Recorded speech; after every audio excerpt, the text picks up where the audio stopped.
Hello everyone, you are most welcome in nursing innovation. And जिस चीज़ को लेके स्टूडेंटों के माइंड में बहुत बड़ा कन्फ्यूजन चल रहा था कि जो नेक्स्ट नोट सेट यानी कि नोट सेट 5 कब होगा, सितंबर में होगा या फिर डिले होगा, तो वो सारी चीज़ें, वो कन्फ्यूज़न एम्स ने दूर कर दिया है एंड नोट सेट 5 का नोटिफिकेशन रिलीज़ कर दिया है। सो आज के इस वीडियो में अपन जानेंगे कि जो नोट सेट 5 के अंदर क्या क्या चेंजेस किए एम्स ने, कि किस तरीके का पेपर पैटर्न रहेगा, किस टाइप से एग्ज़ाम होंगे, कब होगा, तो उन सभी के बारे में अपन डिस्कस करेंगे। So let's we start. तो सबसे जो बड़ा जो चेंज किया है वो किया है एम्स ने पेपर के अंदर। आज से पहले जितने भी नोट सेट के एग्ज़ाम हुए हैं वो सिर्फ एक ही एग्ज़ाम होता था, यानी कि एक एग्ज़ाम होता था, उसका रिजल्ट आता था एंड जो मिल जाती थी। बट अब से जो नोट सेट जो 5 एग्ज़ाम होने वाला है उसके अंदर क्या किया है, 2 एग्ज़ाम रखे गए हैं, not set first and not set second. तो नोट सेट फर्स्ट यानी कि नोट सेट प्री एग्ज़ाम होगा एंड नोट सेट सेकेंड का मतलब होता है नोट सेट मेन एग्ज़ाम होगा। सो आप जैसा कि नोटिफिकेशन में देख सकते हैं, ये आपको मैं हाईलाइट करके दिखा देता हूँ कि किस तरीके से इन्होंने चेंज किया है। ये जो आप देख पा रहे हैं, नोट सेट फर्स्ट प्रिलिमिनरी जो कि 17 सितंबर को होने वाला है, और जो नोट सेट सेकेंड यानी कि जो नोट सेट मेन है वो 7 अक्टूबर यानी कि सैटरडे को होने वाला है। ओके, तो ये सबसे बड़ा चेंज किया गया है। और दूसरा, इन दोनों एग्ज़ाम के सिलेबस के अंदर भी चेंजेस किया गया है। जो पहले जो एग्ज़ाम का पैटर्न रहता था वैसा पैटर्न नहीं रहेगा, एक नए पैटर्न के साथ में चीज़ें पूछी जाएंगी, तो उस हिसाब से आपको तैयारी करनी है। बाकी चीज़ें वही हैं सेम जो आप देख पा रहे हैं। जैसे द क्वालिफ़िकेशन, तो क्वालिफ़िकेशन में वही है कि बीएससी नर्सिंग होना चाहिए, या फिर अगर जीएनएम है तो उसके साथ में 2 साल का एक्सपीरियंस होना चाहिए। वो सारी चीज़ें वही रहेगा मिनिमम 50 बेडेड हॉस्पिटल के लिए। तो बाकी जो क्वालिफ़िकेशन वगैरह हैं वो तो वही हैं। बाकी चेंज जो हुआ है एग्ज़ाम पैटर्न के अंदर हुआ है, और एग्ज़ाम का जो सिलेबस है वो भी अलग ही रहेगा। और सबसे बड़ी चीज़ आती है इसकी फ़ीस की। तो फ़ीस जो हर साल रहती है उतनी रहने वाली है।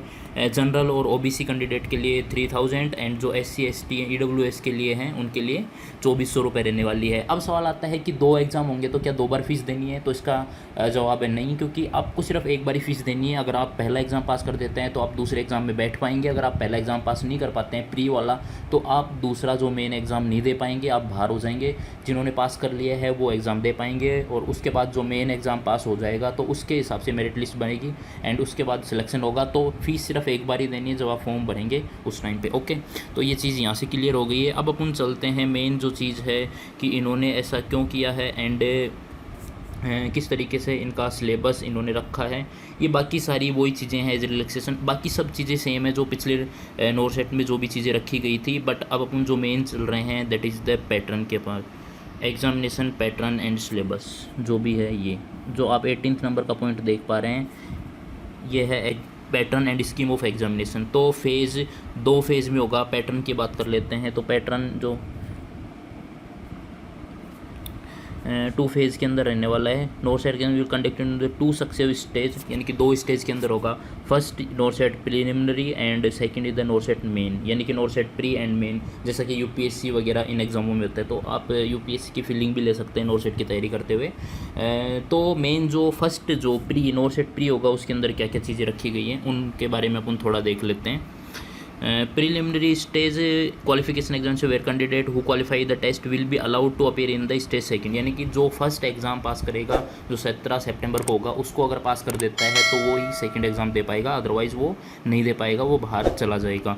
Note set preliminary will not be use to decide merit and rank for final selection, यानी कि जो नोट सेट का फर्स्ट एग्ज़ाम होगा यानी कि नोट सेट प्री एग्ज़ाम होगा उसमें कोई मेरिट लिस्ट नहीं है। उसमें कैटेगरी के हिसाब से नंबर डिसाइड किए गए हैं कि 45% चाहिए जनरल वाल जो ओबीसी वालों को, 50 चाहिए जनरल वालों को। इस तरीके से वो अपन आगे देखेंगे किस तरीके से क्या चाहिए। The duration of examination will be 90 minute, यानी कि 1.5 घंटे का एग्जाम होगा। 100 MCQ 100 मार्क विद 4 अल्टरनेटिव विच, यानी कि ऑब्जेक्टिव टाइप के क्वेश्चन आपसे पूछे जाएंगे। एंड 20 जो MCQ होंगे रिलेटेड जनरल नॉलेज, एंड जो बाकी के 80 क्वेश्चन होंगे ये आप देख सकते हैं कि किस तरीके से एग्ज़ाम का पैटर्न रखा गया है। जो 20 सवाल हैं वो रहेंगे जनरल नॉलेज के, और 80 सवाल रहेंगे वो अपने सिलेबस ऑफ नर्सिंग कोर्स के। ओके, तो 100 नंबर का पेपर होगा, 90 मिनट आपको मिलेंगी नोट सेट फर्स्ट जो एग्ज़ाम होगा प्री वाला उसके अंदर। अब इसमें बात आता है मेरिट लिस्ट तो रहेगी नहीं, तो इसको पास करने का किस तरीके से इन्होंने क्राइटेरिया बनाया है, दैट इज़ ये कि अगर 50% है यूआर ईडब्ल्यूएस में आता है उसको 50 नंबर लाने ज़रूरी हैं 100 में से, और कोई ओबीसी में आता है उसको 45 लाने हैं, कोई एससी एसटी में आता है उसको 40 नंबर। अगर इतने नंबर उसके आ जाते हैं तो वो नेक्स्ट एग्ज़ाम दे पाएगा। ओके, लेट्स सपोज कि 1 लाख फॉर्म भरे और 90,000 लोगों ने अपना क्राइटेरिया पार कर लिया, 90,000 लोग फर्स्ट को पास कर लेते हैं, तो वो 90,000 लोग जो नॉरसेट मेन एग्ज़ाम है, जो सेकंड एग्ज़ाम है, वो दे पाएंगे। फिर उसके अंदर मेरिट लिस्ट आएगी, उसमें जो अपना जो हर साल जितना मेरिट बनती है उस हिसाब से उसके अंदर मेरिट रखी जाएगी। इसमें सिर्फ बस पास करना है आपको, ताकि आप नेक्स्ट एग्ज़ाम दे पाएँ। और ये इसलिए किया गया है ताकि थोड़ी भीड़ कम हो जाए, और जो नेक्स्ट नॉरसेट में जो परफॉर्मेंस देखी है एम्स ने कि लोगों से पेपर पास नहीं हो रहे हैं, तो उससे पता चला है उनको कि नॉलेज अभी नर्सिंग वालों को इतना ज़्यादा नहीं है, जो प्रैक्टिकल बेस्ड नॉलेज अभी इतना नहीं मिला है, थ्योरेटिकल बेस्ड तो उनको अच्छा नॉलेज है। तो आई थिंक इसी वजह से ये सारा चेंजेस किया गया है। अब अपन चलते हैं दूसरी चीज़ के बारे में, दैट इज़ द सेकंड जो एग्ज़ाम है नॉरसेट मेन। जो नॉरसेट मेन का एग्ज़ाम है उसके बारे में देख लेते हैं उसमें क्या रखा गया है। तो इसके अंदर बेसिकली 100 MCQs होंगे अल्टरनेटिव नर्सिंग सब्जेक्ट के, यानी कि जो नॉरसेट सेकंड जो एग्ज़ाम होगा वो भी कितना होगा, 90 मिनट का होगा। कितने मिनट का होगा?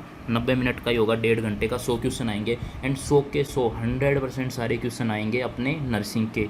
जो मेन चीज़ है फोकस करने की वो मैं आपको बता देता हूँ, that is the type of question.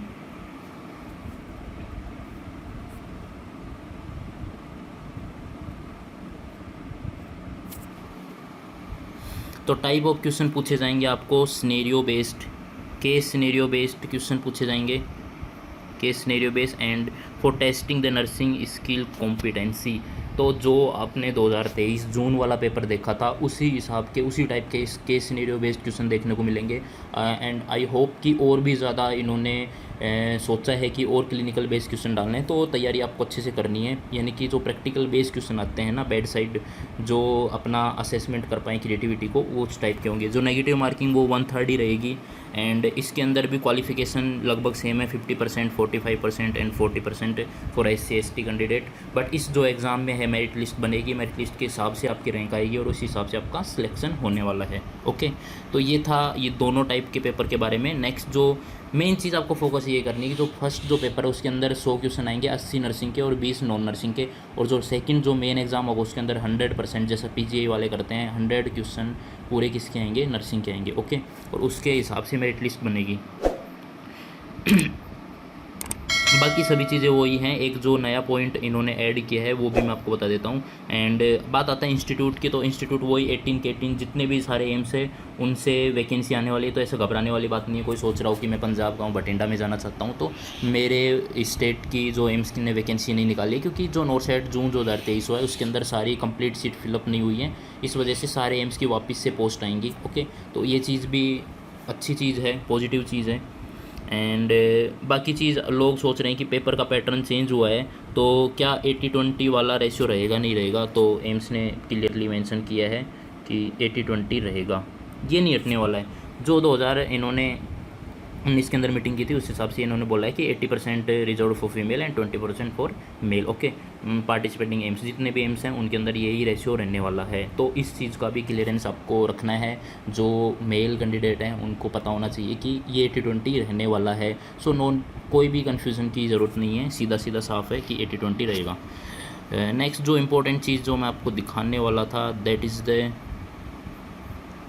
कि कुछ लोग होते हैं जो वापस से बार बार एग्ज़ाम देते हैं। एंड जैसे कि लेट्स सपोज मैं एम्स में लगा हूँ, मैं वापस से एम्स का एग्ज़ाम देता हूँ कि मैं सोचता हूँ कि अब मैं दिल्ली एम्स में जाना चाहता हूँ, मैं जोधपुर में जाना चाहता हूँ, फिर मैं वो फिलअप कर देता हूँ, मुझे जोधपुर एम्स नहीं मिलती है तो मैं जाता ही नहीं हूँ। तो उससे जैसे ऐसे क्या होती है, सीट ख़राब हो जाती हैं। तो सीट ख़राब इस तरीके से जो लोग सीट ख़राब करते हैं उनको रोकने के लिए एम्स ने एक नया तरकीब लगाई है। दैट इज़ द ये पॉइंट आप देख सकते हैं, जो F point, a candidate home to seat been be allotted out of any choice filling mandatory required to join the allotted seat subject to eligibility as the application. यानी कि जिन्होंने seat अगर फिलअप चॉइस फिल की है, अगर उसको choice के हिसाब से कोई भी एम्स मिला है, उसने फर्स्ट पे चाहे जोधपुर लगाया हो बट उसको बठिंडा मिल गया, तो उसको ज्वाइन ही करना पड़ेगा। इफ़ अगर वो नोट चॉइस को नहीं करता है, ज्वाइन नहीं करता है, तो वो कभी भी आगे नॉरसेट का एग्ज़ाम नहीं दे पाएगा। तो जैसे कि मैंने भरा और मैं दिल्ली जाना चाहता था बट मुझे दिल्ली नहीं मिला, मुझे जोधपुर मिल गया। तो अब या तो मैं जोधपुर जाऊँ या फिर मैं कहीं नहीं जाऊँ, मैं अपना जो बिलासपुर एम्स में हूँ यहीं की रह जाऊँ। बट आज के बाद अगर मैंने ज्वाइन नहीं किया ना, तो आज के बाद मैं कभी भी नॉरसेट का एग्ज़ाम नहीं दे पाऊँगा। ऐसा क्लियरली इन्होंने नॉरसेट 5 में मेंशन किया है। जैसा 80-20 चला है, आई होप कि ये भी ऐसा ही चलता रहेगा, इसमें कोई चेंजेस नहीं होने वाला है, क्योंकि ये बेस्ट वे होता है टू रोकने के लिए कि ये जो सीट ख़राब हो रही है उनको रोकने के लिए सबसे बेस्ट वे है। तो इस तरीके से ये है। एंड जो merit list of valid for the period of 6 month, it's declaration of the declaration next NORCET merit list whether earlier. तो वही है, इसमें मेरिट लिस्ट बनेगी और उस हिसाब से सिलेक्शन होगा। तो ये था कंप्लीट नोटिफिकेशन। और जो सीट्स के बारे में रहा बात कि कितने कौन से एम्स में कितनी सीट आएंगी, वो भी जल्दी अपडेट होने वाला है साइट के ऊपर। जैसे ही आएगा हम आपको इन्फॉर्म करेंगे। तो ये था कंप्लीट नोरसेट 5 के बारे में कि किस तरीके से एग्ज़ाम होने वाला है, क्या सिलेबस रहने वाला है, कब एग्ज़ाम होंगे। ओके, आई होप कि आपको सारी चीज़ें अच्छी समझ में आ गई है, कोई कन्फ्यूज़न नहीं रहा होगा और आपको अच्छे से तैयारी करना है। आपको क्लिनिकल बेस्ड क्वेश्चनों की तैयारी करनी है, क्योंकि अगर आप प्री को पास कर लेते हैं और मेन में जाते हैं तो मेन के अंदर 100% क्लिनिकल सिनेरियो बेस्ड डालने वाले हैं और उसको पास करना बहुत ज़रूरी है, तभी सिलेक्शन होगा। प्री को पास करने से कुछ नहीं होगा, प्री को भी पास करना ज़रूरी है ताकि आप मेन दे पाएँ। ओके, तो ये वही है, यूपीएससी वाला है उस तरीके से। तो मतलब प्री वाला इतना टफ भी नहीं आने वाला है, इतना सरल भी नहीं आना है। तो तैयारी अपनी अच्छी ही करनी है प्री के भी, और मेन के लिए फिर 17 सितंबर से 7 अक्टूबर के बीच आपको 20 दिन और मिलेंगे। तो मेन के लिए उस टाइम पे और अच्छे से तैयारी करनी है। ओके, बाकी जो कोई भी चीज़ें अच्छी पता चलती हैं, कहाँ से क्लिनिकल बेस पता जो क्वेश्चन बनेंगे वो सब मैं आपको बता दूंगा। ठीक है, तो मिलते हैं अपन नेक्स्ट वीडियो में एक अच्छी इन्फॉर्मेशन के साथ में। तब तक के लिए wish you all the best and thanks for watching.